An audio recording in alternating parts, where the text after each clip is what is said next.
So we were doing chapter number 7. This is sources of business finance. इसमें हमने different sources पहले classify कर लिए थे, कौन कौन सोर्सेज होते हैं फाइनेंस के। मींस पैसा जो बिजनेस है, बिजनेसमैन जो कंपनी है वो कहाँ से अरेंज कर सकती है। उसमें से हमने सोर्सेज अलग अलग शुरू किए। हमने शेयर्स कर लिया था और शेयर्स में दोनों शेयर्स हो गए थे, namely equity and preference shares both. उसके बाद हमने सेकंड सोर्स शुरू किया, दैट वाज डिबेंचर्स। डिबेंचर्स हमने कल कंप्लीट कर लिया था। Fine. Now third source will start retained earnings.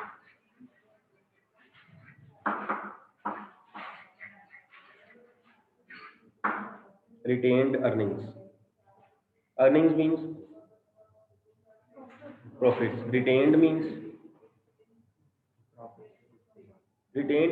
छोड़ो प्रॉफिट को, अर्निंग छोड़ो। रिटेन्ड मींस, मैं रिटेन्ड अर्निंग्स की बात नहीं पूछ रहा हूँ। मैंने पहले अर्निंग पूछी, अब मैंने रिटेन्ड वर्ड पूछा है। मैंने रिटेन्ड अर्निंग का मीनिंग नहीं पूछा। रिटेन्ड मींस बचा लेना, रख लेना अपने पास, है ना, ना किसी को देना, है ना। मेरे पास 10 चीजें थी, मैंने आपको 8 दे दी, 2 मेरे पास रिटेन्ड पड़ी हुई, ठीक है। अगर आप शेयर होल्डर हो, सपोज आपको रिटर्न में क्या मिलता है? डिविडेंड। मिलता कहाँ से है? कहाँ, मतलब किससे मिलता है, किस चीज से मिलता है? प्रॉफिट्स में से मिलता है ना, प्रॉफिट से मिलता है डिविडेंड। मींस कंपनी को अगर 100 रुपया प्रॉफिट हो रहा है तो कंपनी उसमें से कुछ पोर्शन जो है वो डिविडेंड के तौर पे दे देती है शेयर होल्डर्स को। बाकी का पोर्शन जो है कंपनी अपने पास रख लेती है। जैसे हम घर पे सेविंग्स करते हैं ना, पापा जो भी सैलरी लेके आते हैं, जो भी इनकम लेके आते हैं, अगर प्रॉफिट है तो वो बिजनेस से प्रॉफिट लेके आते हैं, हम घर पे सेल की अमाउंट लेके आते होंगे। अगर वो सर्विस करते हैं तो महीने के बाद सैलरी उनको मिलती होगी। क्या हम सारा खर्च कर देते हैं पैसा, या बचा लेते हैं उसमें से कुछ? हम बचा लेते हैं ना, हम उसको सेव कर लेते हैं। क्यों सेव करते हैं? हाँ जी, फ्यूचर के लिए। फ्यूचर में क्या हो जाएगा? हम उस पैसे को बचाते हैं फ्यूचर कंटिजेंसीज के लिए। कंटिजेंसीज मीन कि कुछ ऐसा ना हो जाए, कोई ये चीज़ की जरूरत ना पड़ जाए, कहीं कोई और चीज़ लेंगे, है ना, चलो पैसे जोड़ लिए हैं, मान लो कोई कार लेंगे, कोई बाइक लेंगे, कोई टीवी लेंगे, हम यही करते हैं ना। इसमें से पैसा हम जोड़, या कहीं जरूरत, हम नेगेटिव भी सोचते हैं, या कहीं जरूरत ही ना पड़ जाए, कोई हेल्थ इशू ना आ जाए, ये बातें भी होती हैं, है ना। तो ऐसे वो जो प्रॉफिट लेके आए पापा मामा घर, पेरेंट्स लेके आए, उस प्रॉफिट में से हमने कुछ पोर्शन खर्च कर लिया, कुछ पोर्शन हमने सेव कर लिया। सिमिलरली जो कंपनी है, जितना उसको प्रॉफिट होता है, कंपनी वो सारे का सारा प्रॉफिट डिविडेंड नहीं देती। कुछ पोर्शन जो होता है वो आपको एज शेयर होल्डर जो हो आपको दे देती है डिविडेंड। बाकी का पोर्शन अपने पास रख लेती है, सो दैट कि फ्यूचर में कहीं काम ना आ जाए, कि कंपनी ने एक्सपेंड करना हो, आगे ग्रो करना हो, कोई नया प्रोडक्ट लॉन्च करना हो, है ना, कोई वैसे कोई मशीनरी ब्रेकडाउन मान लो तो हो गई, या कंपनी ने कोई बिल्डिंग नहीं लेनी हो, नया बिजनेस ने कुछ नया ही काम करना हो, उसके लिए पैसे चाहिए, ठीक है। तो वो सारे का सारा जो प्रॉफिट होगा, that will not be distributed in the form of dividend to share holders, but a part of that profit will be retained in the business for future. That is known as retained earning. Retained earning, profits retain कर लिए गए। अगर suppose profit हुए थे 100 रुपए company को, और 100 में से कंपनी ने मान लेते हैं 60 रुपए आपको डिविडेंड दे दिया, 40 बच गए, 40 कंपनी के पास आ गए। अब उसके पास वो पड़े हुए हैं, तो उसकी फाइनेंशियल पोजीशन जो है वो स्ट्रॉन्ग है, ठीक है। अगली बार फिर कंपनी को 150 प्रॉफिट हुआ, कंपनी ने आपको 100 रुपया दे दिया, 50 रख लिए, 40 पिछले पड़े थे, 50 और हो गए, 90 हो गए कंपनी के पास। अब ऐसे कंपनी जो है अपनी अर्निंग्स को, रिटेन्ड अर्निंग्स को इंप्रूव करती जाती है। Reason being this is the cheapest source of finance. Retained earnings is the cheapest source of finance and has full flexibility. Full flexibility. Cheapest कैसे है? अगर कंपनी किसी से लोन लेगी, उसको इंटरेस्ट पे करना पड़ेगा। अगर डिबेंचर इशू करेगी, इंटरेस्ट पे करना पड़ेगा। शेयर्स इशू करेगी, डिविडेंड देना पड़ेगा, चाहे वो हमारी मर्जी है डिविडेंड देना, but still share holders are expecting. Retained earning में करना है कुछ नहीं, अपना पैसा है, मैंने पैसा सेव किया था, मैंने पैसा मैं जो मर्जी करूं, मैंने कौन सा किसी से पूछना है? नहीं, ना कंपनी ने किसी से पूछना है, ना कंपनी ने किसी को बताना है, ना कंपनी ने किसी की परमिशन लेनी है, ना ही उस पर कोई इंटरेस्ट डिविडेंड पे करना, कुछ भी नहीं करना है कंपनी ने, अपना पैसा। अगर पेरेंट्स ने घर पे पैसा सेव किया हुआ हो, वो मान लेते हैं कि बाद में आपने कहा जी बाइक ले दो, मेरे को पैसा जुड़ गया है आपका, पेरेंट्स ले देंगे। अगर बैंक लोन लेना हो, पेरेंट्स ने आपकी बाइक के लिए सपोज, तो पहले बैंक को बताना पड़ेगा जी हमने बैंक लोन लेना है, आपसे करना क्या है, बैंक पूछेगा जी हमने लोन लेना है, ये लीजिए लोन, ये हमने बाइक लेनी है, ये लीजिए पैसे, बाइक लीजिए, परमिशन लेनी पड़ेगी, एक तरह से कह सकते हो। ये तो पैसा ही हमारा। और बैंक लोन लेंगे, डिबेंचर इशू करेंगे, इंटरेस्ट पे करेंगे, यहाँ तो पैसे ही अपना पड़ा हुआ है, जो मर्जी करो, flexibility, cheapest source of finance retained earnings. हालांकि हमें लगता है कि शेयर इश्यू कर लो, या शेयर इश्यू करना अच्छा है, डिविडेंड दो दो ना दो ना दो हमारी मर्जी है, बट स्टिल अगर हम शेयर होल्डर्स की प्रेफरेंस देखें तो दे एक्सपेक्ट डिविडेंड, है ना। तो जो रिटेन्ड अर्निंग्स है, अपना पैसा पड़ा हुआ है, कोई इस पे पूछने वाली बात नहीं है, कोई बताने वाली बात नहीं है, जहां मर्जी इसको यूज कर सकते हैं। And moreover it strengthens our financial position. करता है ना ये, घर पे सेविंग्स पड़ी हुई हो, पैसा जोड़ा हुआ हो, हमारी फाइनेंशियल पोजीशन स्ट्रांग है ना। कोई हमें कोई बात हो जाती है, हमारे पास पैसा होगा, मैनेज कर लेंगे। बिजनेस में जो हमने घर पे पैसा सेव किया है, इक्विवेलेंट है रिटेन्ड अर्निंग्स। जिस बिजनेसमैन के पास रिटेन्ड अर्निंग्स ज्यादा होंगी, उसकी उतनी ही ज्यादा फाइनेंशियल पोजीशन स्ट्रांग है, कि अगर कोई अप्स एंड डाउन आते हैं मार्केट में या बिजनेस में या इकोनॉमी में, वो उसको इजीली हैंडल कर सकता है, उसको इजीली अब्सॉर्ब कर सकता है। Am I clear? ठीक है, इसी को ही सेल्फ फाइनेंसिंग भी बोल देते हैं। सेल्फ फाइनेंसिंग, अपने आप को फाइनेंस कर रहे हैं हम, है ना। हम पैसा तो लेके आ रहे हैं, लेकिन अपना ही लेके आ रहे हैं। इसी को ही इंटरनल फाइनेंसिंग भी बोल देते हैं, एक ही बात है, इंटरनल फाइनेंसिंग। इसी को ही प्लॉइंग बैक ऑफ प्रॉफिट्स भी बोल देते हैं, ploughing back of profits, ploughing back of profits. ठीक है, इसी के नेम्स हैं, fine. And one of the most important source of finance, end of course the cheapest source of finance. किसी को कुछ नहीं पे करना पड़ना, और इकोनॉमिकल भी है। वैसे चीपेस्ट तो है ही, पे नहीं करना पड़ना, एक इकोनॉमिकल भी है। अगर हम शेयर्स डिवेंचर्स इश्यू करें, कोई ना कोई लीगल फॉर्मेलिटीज करनी पड़ेंगी ना। पैसा लेना है पब्लिक से हमने, कोई लीगल फॉर्मेलिटी होगी, कोई स्टैंप ड्यूटी होगी, यहाँ तो वो भी नहीं पे करनी पड़नी, अपने पैसे पड़े हैं, उठाए और खर्च दिए। ठीक है, इकोनॉमिकल भी यही है, मोस्ट इकोनॉमिकल, चीपेस्ट भी, तो पे नहीं करना पड़ रहा हमें कुछ उसके रिटर्न में, वो भी यही है, रिटेन्ड अर्निंग्स ही है। ठीक है, करें, इसका मीनिंग होपफुली हो गया होगा ना। मेरिट्स लिखिए। Number 1, it is a permanent source of finance for the business. How it is permanent? वाता जी आप लिख नहीं रहे हो, लिखो बेटा, नोटबुक बुक में ठीक लिखा हुआ, बुक को चेक मत करो, मेरा लिखो, मेरे वाला चेक करो कि मैं ठीक लिखा रहा हूँ, नहीं लिखा रहा हूँ। मैंने क्लास में कई बार कहा है, नोटबुक लेके आया करो, नोट किया करो, लेक्चर में से नोट करो, या जो मैं डिक्टेट कर रहा हूँ उसको भी नोट करो। ठीक है, how it is permanent source of finance? Anybody online also? How it is permanent source of finance? Hand raise किया करो बेटा, मेरे को चले पता किसको आता है, कितनों को आता है और कौन आंसर कर रहा है। यस कितन?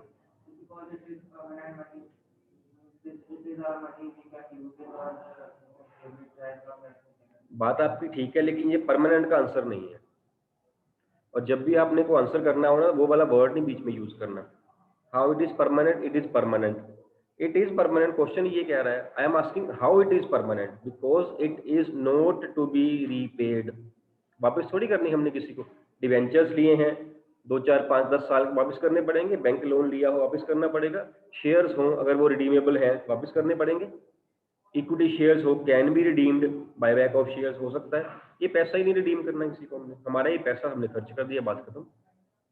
हाँ, तो पूछिए, हम कहते हैं क्यों, मेरी चीज है मैं जो मर्जी करा, हम कह देते हैं ना, मेरी है मैं जो मर्जी करा, तो ये मेरा है भैया मैं जो मर्जी करूँ, मैंने कौन सा किसी से पूछना है या किसी वापस करना है पैसा।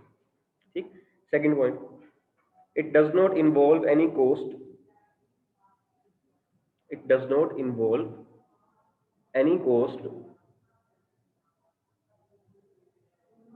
in the form of dash, in the form of dash,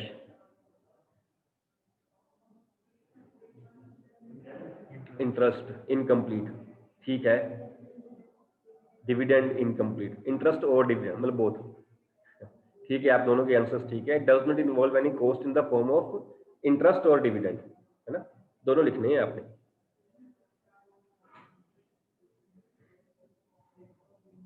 next, it has more freedom and flexibility, more freedom and flexibility, freedom to use, flexibility जहां मर्जी यूज करें, बैंक लोन लिया, बैंक को बोला कि हमने जी बाइक लेनी है या कार लेनी है, तो वो पैसा हम बाइक और कार के लिए यूज कर सकते, कहीं और नहीं यूज कर सकते, है ना। तो पैसे ले लिए, लोन ले लिया, बाद में मन बने कि नहीं कुछ और करते हैं, हम कर नहीं पाएंगे। हमारा पैसा है, हमारा मन बना कि ये बाइक लेनी है, तो नहीं यार छोड़ो, बार बाइक नहीं लेते, ऐसा करते कुछ और कर लेते हैं, हमने कर लिया, फ्लेक्सिबिलिटी है हमारे, अपना पैसा हमारी टर्म्स कंडीशन में मर्जी करें हम। Next is it increases the capacity of it increases the capacity of the firm to absorb the shocks of the economy, to absorb the shocks of the economy, है ना। Shocks means ups and downs, जैसे वो bike में car में shockers होते हैं ना, है ना। अगर कोई खड्डा बड्डा आए तो बीच में हम बजे तो वो हमें इतना फर्क नहीं पड़ता, बिकॉज वो उस शॉक को वो शॉकर जो होते हैं अब्जॉर्ब कर लेते हैं, हमें वो थोड़ा कन्वीनियंट सा रखते हैं। ऐसे रिटेन अर्निंग बिजनेस में जो है वो शॉकर ऑब्जॉर्वर ही हम कह सकते हैं, शॉकर टाइप ही है वो, कि हमें हमारी अप्स एंड डाउन जो आ रही हैं मार्केट में या इकोनॉमी में, उससे हम इतना नहीं इफेक्ट होंगे अगर हमारे पास रिटेन अर्निंग्स पड़ी हुई हैं। ठीक है, अब कोरोना टाइम पे जिनके पास, जिस बिजनेस के पास पैसा था उसका चल गया, जिस बिजनेस के पास पैसा नहीं था, ऊपर से कोरोना में मार्केट भी जो थी वो बंद हो गई, डाउन हो गई, कस्टमर्स अभी तक भी इतने नहीं आ रहे हैं, तो उनके लिए थोड़ा मुश्किल रहा। जिसके पास रिटेन अर्निंग्स थी, पैसा बचाया हुआ था, वो थोड़ा कन्वीनियंटली कर रहा है, और जिसके पास नहीं था वो थोड़ा अनकंफर्टेबली कर रहा है। Next is it makes the company, it makes the company self dependent in case of finances,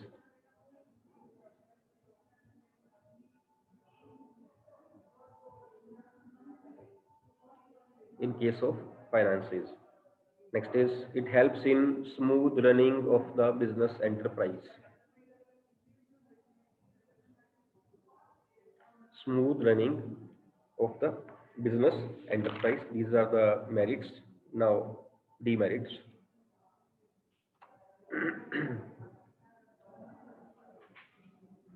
Number one, it can lead to,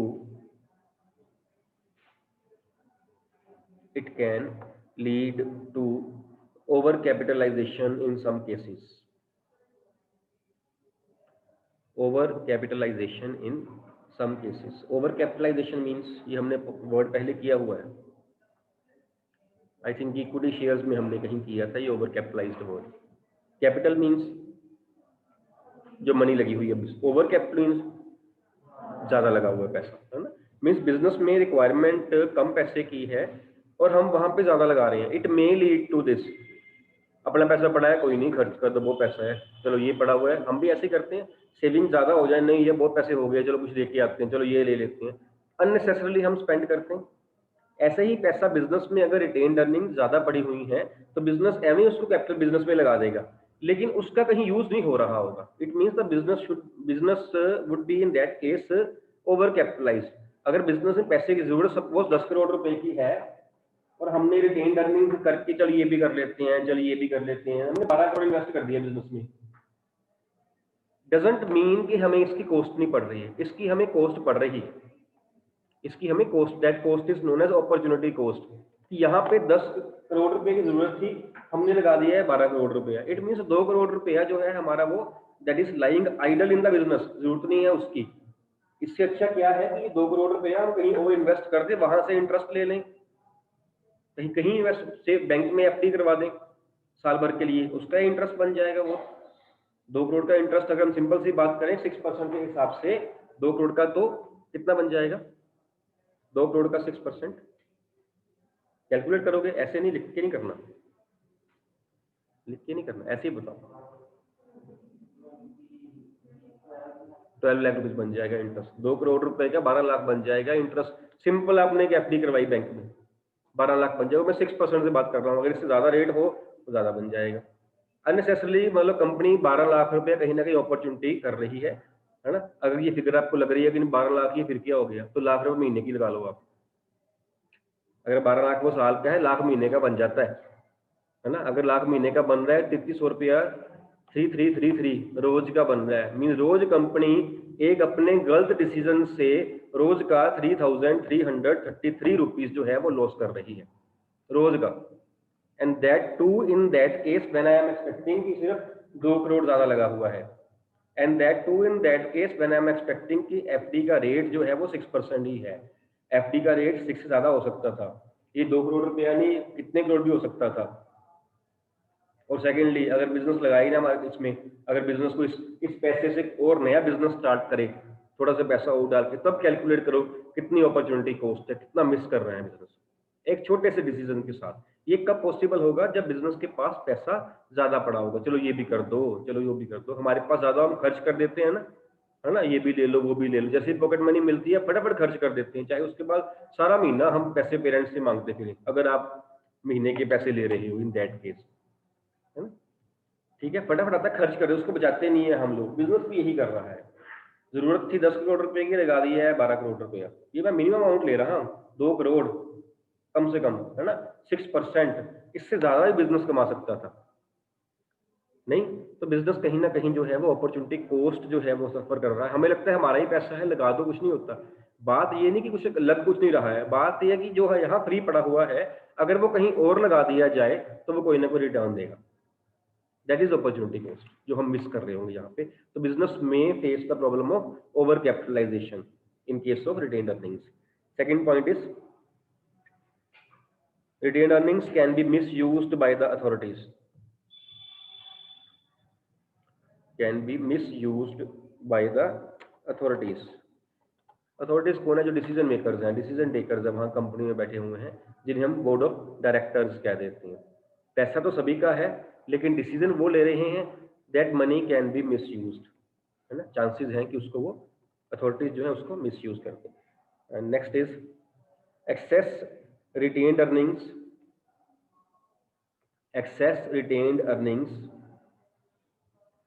will dissatisfy dash shareholders। Very good। excess retained earnings will dissatisfy the shareholders। why they will dissatisfy the shareholders?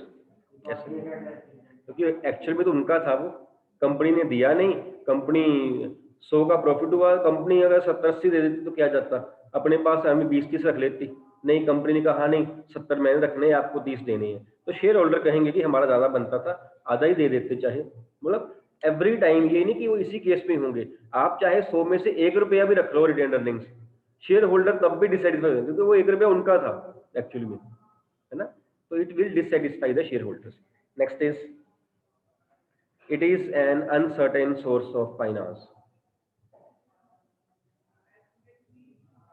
it is an uncertain source of finance। how? जो मैं point ये लिखवा रहा हूँ ना आपको, मैं dash बोल रहा हूँ या हाउ पूछ रहा हूँ, ये सारे 1 मार्कर्स बन जाने हैं। अगर वहां आप इसको क्रैम करते रह जाओगे, it is an uncertain source, it is N, वहां आ जाएगा how it is an uncertain source. चलो, अगर मैं आपके लिए वो लाइन छोड़ रहा हूँ, इट मीन्स कि आपको अंडरस्टैंडिंग देने के लिए छोड़ रहा हूँ। क्वेश्चन अगर ट्विस्ट करके भी आ जाए ना, तो आपके पास आंसर होना चाहिए। How it is an uncertain source of finance? Raise hand please. Online वाले वैसे हैबिचुअल तो नहीं है हैंड रेज करने में, बट स्टिल कर दिया करो। कनव।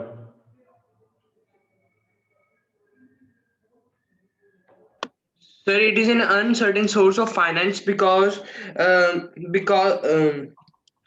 sir, it is not confirmed that we will get enough earnings to retain। Yes, because it depends upon the profits। ठीक है कनव, बिल्कुल ठीक। It depends upon the profit. Profits होंगे तो मनी रिटेन करेंगे, प्रॉफिट ही नहीं हुए तो मनी कहाँ से रिटेन करेंगे, है ना। बिल्कुल ठीक है ना।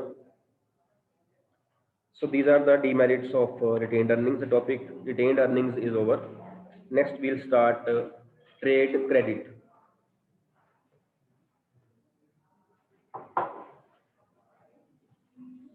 लिखी काम कहीं ये वाली पहले,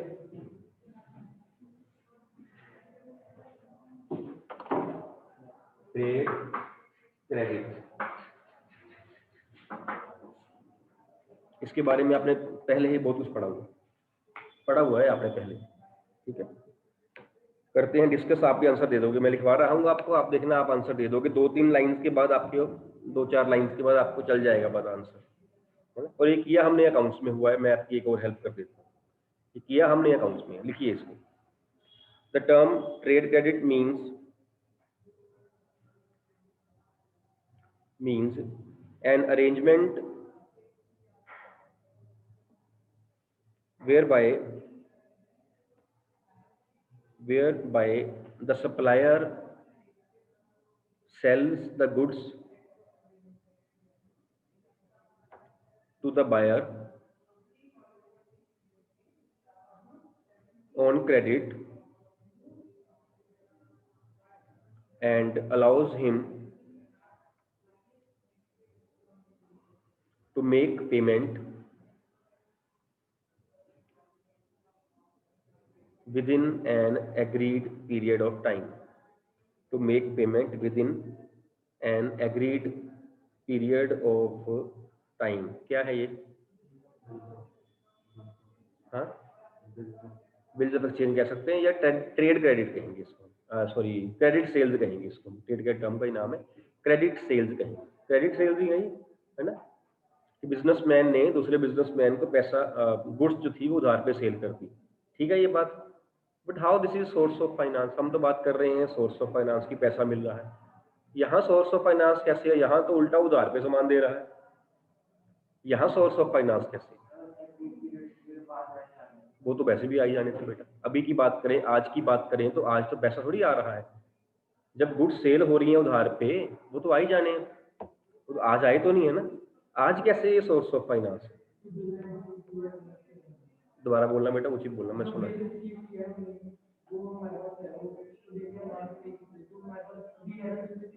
हाँ, कैसे सोर्स ऑफ फाइनेंस? कैश कैसे आ रहा है? बिल रिसीवेबल आ रहा है या कैश आ रहा है? बिल आ रहा है ना, उस बिल को हम खर्च कर सकते हैं। मैं, हाँ, आपकी बात बिल्कुल ठीक है। या अब यहाँ हम बिल की भी नहीं बात कर रहे, यहाँ हम क्रेडिट सेल्स की बात कर रहे हैं। उस बिल को हम डिस्काउंट करवा सकते हैं, अगर हम उस साइड से चले ना, हम बिल को डिस्काउंट करवा सकते हैं। लेकिन यहाँ हमने कहीं यूज किया बिल वर्ड यूज किया, बिल रिसीवेबल या बिल ऑफ एक्सचेंज। ये सोर्स ऑफ फाइनेंस हम कहते हैं जी, पैसा आ रहा है हमारे पास। यहाँ तो उल्टा हम उधार पे गुड्स दे रहे हैं, पैसा आना है 2 महीने 3 महीने के बाद। How it is a source of finance? Let me tell you, it is a source of finance. Yes Kanav?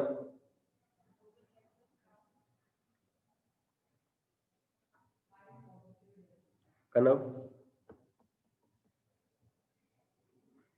Yes sir. पुराने वाला हैंड तो रेज किया हुआ? नहीं सर, दोबारा किया सर। बताओ फिर। सर ये सोर्स ऑफ फाइनेंस ऐसे बनेगा सर, जब जैसे हमने कोई चीज सेल की, तो सर हमारे पास डेटर बन जाते हैं। क्रेडिट पे सेल की, तो sir debtors are asset to business. ठीक है, over. In that way it is source of finance. Debtor asset है, लेकिन डेटर कैश थोड़ी है बेटा। Debtor is an asset, it is an asset of course, लेकिन वो कैश थोड़ी है। हम जब बाकी बातें कर रहे थे, हमने शेयर इशू किए, हमने डिवेंचर्स किए, हमने कोई बैंक लोन लेंगे या रिटेन, वो कैश था हमारे पास। डेटर कैश कैसे है? Think out of the box, थोड़ा सा अलग सोचना। यस है ना?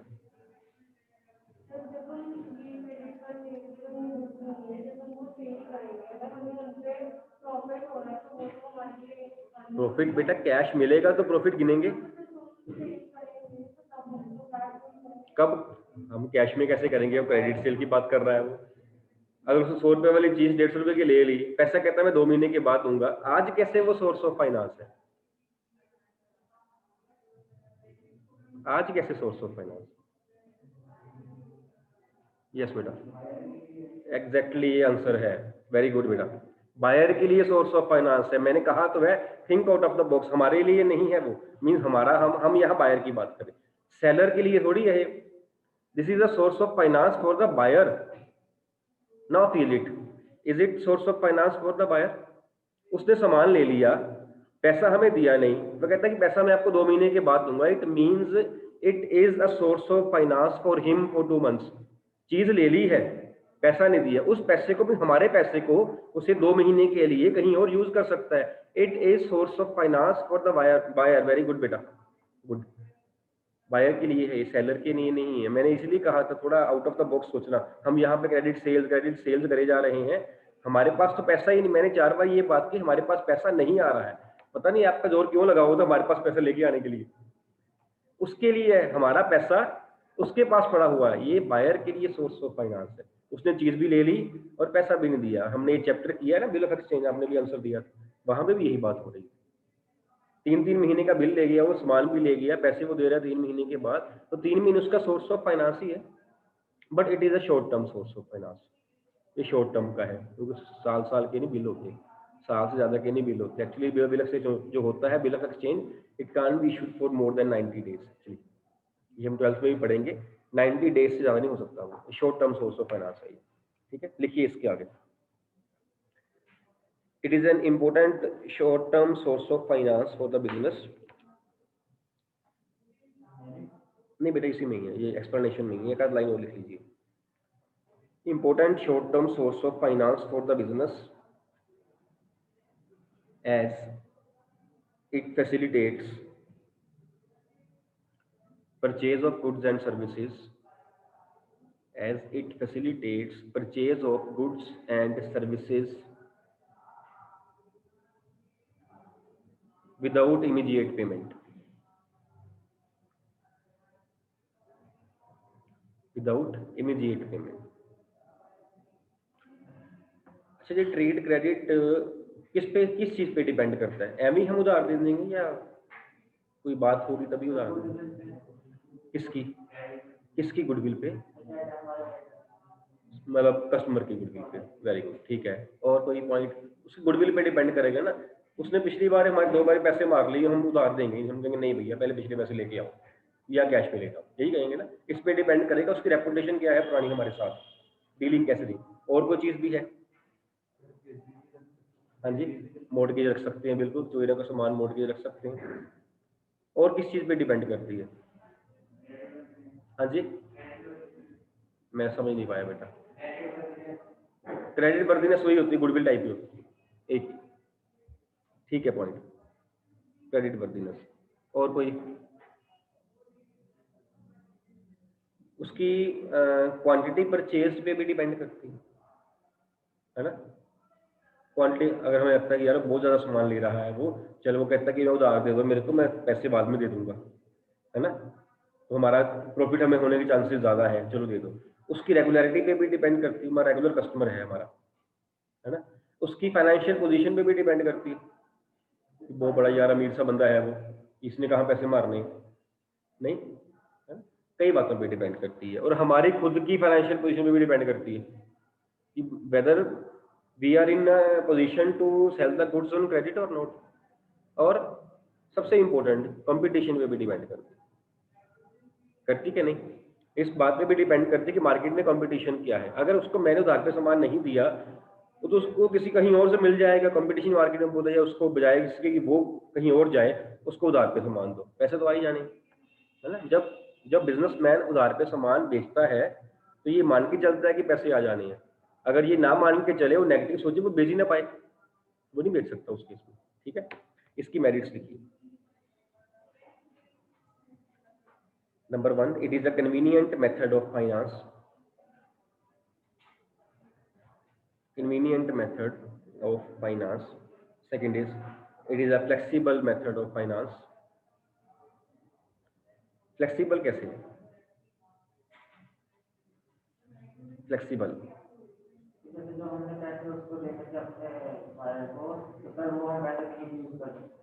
हाँ ठीक है, टर्म्स कंडीशंस फ्लेक्सिबल है, हम ये कह सकते हैं।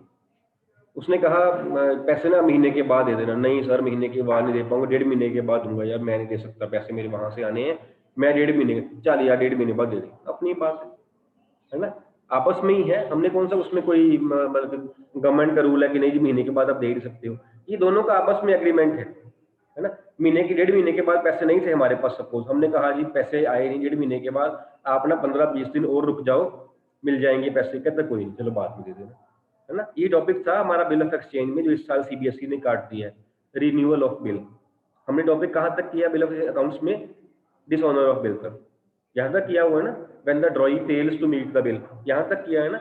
इसके आगे भी स्टोरी होती है, वो आपका सिलेबस में इस साल काट दिया है तो हम करवा नहीं पाए, और यहाँ डिस्कस कर सकते हैं उसको कि वो जो ड्रॉई है वो कहता है कि पेमेंट नहीं है मेरे पास, बिल डिसऑनर हो जाएगा।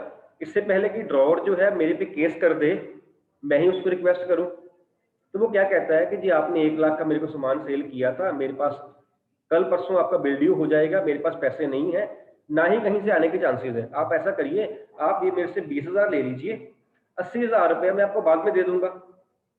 तो ड्रॉवर क्या करता है, पुराना बिल कैंसिल कर देता है, 80,000 रुपये का एक और बिल ड्रॉ कर देता है, चलो 1 महीने का, और वो उस पे 80,000 रुपये पे ड्रॉई से 1 महीने का इंटरेस्ट भी चार्ज करता है। तभी वो करेगा ना, उसको क्या फायदा करने का ड्रॉवर को? फिर सेलर को फायदा क्या करना है, उस पर वो इंटरेस्ट भी चार्ज करता है, फिर नया बिल को ड्रॉ करता है। ये सारी स्टोरी जो थी ना, कंप्लीट स्टोरी हमने इनकम्प्लीट की है बिकॉज आपके सिलेबस में नहीं है वो, है ना। यहाँ हमने उसको डिस्कस कर लिया है, एंट्री तो डिस्कस नहीं कर पाएंगे, एटलीस्ट वो स्टोरी डिस्कस कर सकते हैं, ठीक है।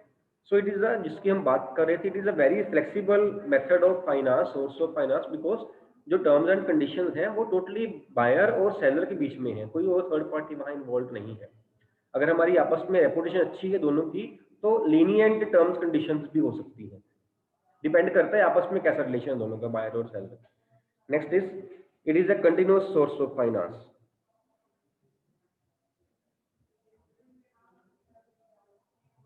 Next is, it helps in increasing sales, it helps in increasing sales, sale बढ़ती है ना इससे, है ना। And last point is, it does not create any charge, it does not create any charge over the assets of the company।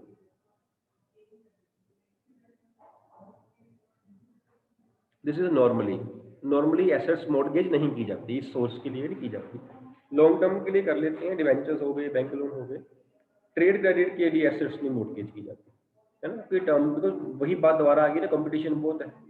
Customer आपके पास आए, बोले कि मैंने उधार पे सामान लेना है, आपको उधार पे ले जा, लेकिन तेरी बाइक मैंने मॉर्गेज कर लेनी है, उन्होंने कहना जा परा हो, मैं किसी और से ले लेता हूँ सामान, उसने यही कहना है, 100 बैठे हैं दुकानदार, वो ये कहेगा, है ना। ऐसे वाले केस में मॉर्गेज एसेट्स नहीं की जाती हैं, एसेट्स मॉर्गेज की जाती हैं, डिवेंचर्स हो गए, या अपने बैंक लोन हो गया, या कहीं और से लोन हो गया, ठीक है। Next is demerits. हाँ जी, थर्ड कौन सा था बेटा? कंटिन्यूअस सोर्स ऑफ फाइनेंस, चलता ही रहेगा, उधार पे सामान हम लेते ही रहते हैं। एक्चुअली जो बिजनेस है ना, बड़े बिजनेस जो कंपनीज के हैं, वो आप कह लो कि मोर देन 80-90% उधार पे ही है। हम जब बिजनेस की बात करते हैं, सोचते हैं ना, हम एक दुकानदार सोचते हैं, कपड़े की दुकान पे गए, किराने की दुकान पे गए, है ना, वहां पैसे दिए, सामान लेके आ गए। अगर आप बड़े बिजनेस की बात करो, वहां बिजनेस ऐसे नहीं होते, वहां बिजनेस उधार पे होते हैं, लार्ज स्केल बिजनेस में, बिकॉज वहां पे पहले ऑर्डर किया जाता है कि लीजिए ऑर्डर, ये सामान आप तैयार करिए हमारी स्पेसिफिकेशन के हिसाब से, कस्टमाइज्ड या टेलर मेड, हम कहेंगे हमें ऐसी चीज चाहिए, आप वो तैयार करो, फिर वो तैयार करता है, फिर हम उधार पे ले लेते हैं, फिर हम सेल करते हैं, उसके बाद पैसे उसको देते हैं बड़े बिजनेस में। और सामान लेने से लेकर सामान बेच के पैसे देने तक समटाइम्स इट टेक्स 2-3 मंथ्स, इतना क्रेडिट भी होता है, 2 मंथ्स का, 3 मंथ्स का, है ना, ज्यादा क्रेडिट पे रहता है। नेक्स्ट इज डीमेरिट्स में, first is the purchaser may indulge in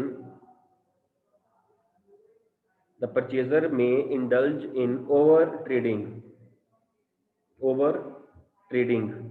मतलब उधार पे मिल रहा है, कोई नहीं, सामान ज्यादा परचेज कर लेते हैं हम, है ना, कोई नहीं, अभी कौन सा पैसे देने हैं, बाद में देने हैं, तो देने तो है ना, तो डीमेरिट बन जाती है, उधार पे मिल रहा होता है तो पैसा वो, मतलब सामान वो ज्यादा परचेज कर लेते हैं। Second is, it may result in loss of cash discount, it may result in loss of cash discount। What is cash discount? अगर हम टाइमली पेमेंट कर दें तो हमें डिस्काउंट मिल जाती है। उधार पे सामान जो हमने लिया, अगर हम टाइमली पेमेंट ना कर पाए या इमीडिएट पेमेंट हम कर ही नहीं रहे हैं, तो उस केस में हमें डिस्काउंट नहीं मिलेगा, है ना। And last point of demerits is, only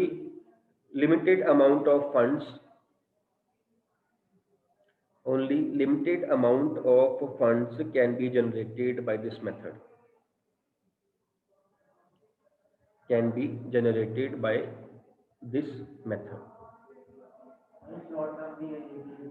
ये है सिर्फ, ये भी लिख सकते हैं, बिल्कुल ठीक है। It is only for short term, it can't be used for long term, बिल्कुल ठीक है, भी लिख सकते हैं। ठीक है, लिमिटेड अमाउंट कैसे,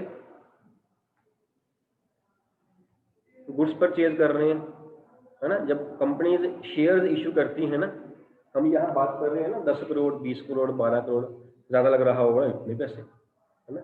जब कंपनी शेयर्स इशू करती है ना, वो थाउजेंड्स ऑफ करोड़ होते हैं, वो थाउजेंड्स ऑफ करोड़ होते हैं, और वो करोड़ को तो वो मतलब कॉमन लेके चलती हैं, वो कहती हैं 2000 मतलब 2000 करोड़, वो कहती है 100 मतलब 100 करोड़, कॉमन फिगर ली होती है, पता है करोड़ तो है ही है।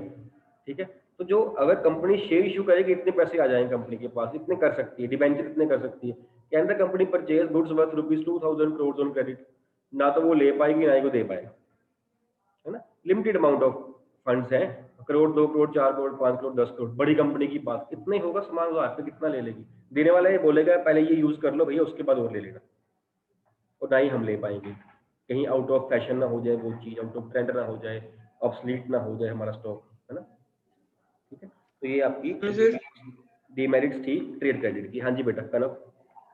सर रिटेन्ड अर्निंग में जैसे हमारे पास सर वो तो फिर सर मनी जो सी हमारे पास ओनर्स के पास होती है सर, वो इक्विटी शेयर होल्डर्स के पास नहीं होगी, मतलब उनको नहीं मिलनी चाहिए। मैं समझ नहीं पाया बेटा, मेरे क्वेश्चन क्लियर नहीं हुआ, कहना वेट करो, अगला पीरियड है आपका, क्योंकि यहाँ टाइम होने वाला है, टाइम होने वाला सर अकाउंट्स का है ना, उस पीरियड में डिस्कस करते हैं पहले। ठीक है, मेरे को याद करवाना बेटा, ठीक है।